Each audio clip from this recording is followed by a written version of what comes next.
Hello viewers, welcome back in this channel.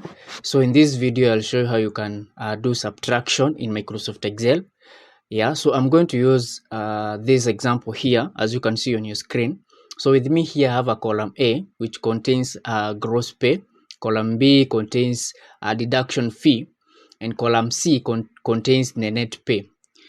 So my intention is to get the net pay, as you can see here on your screen. So this means that I have to subtract 8,673 subtract 81.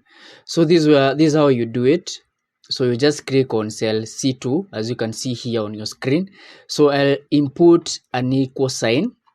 So I'm going to input an equal sign, so you can follow this on your screen. So I'm going to put an equal sign. So I want to subtract 8,673. So I'm just going to left click to that cell A2, subtract cell B2. So I'm going to input a subtraction sign. So you can follow this on your screen. So I'll key in the subtraction sign. And then since I want to subtract 81, I'll just left click on cell B2. So this means that my intention is to subtract the content of cell A2 minus the content of cell B2. So the next thing is to click on enter. So this means that when you take 8,673 subtract 81, you'll be able to get 8,592.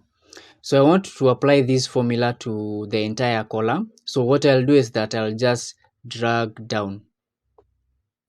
So what happens, we'll have managed to subtract the gross pay, subtract deduction to get the net pay.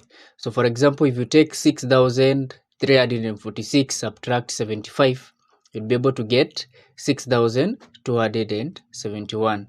So thank you very much for watching this video.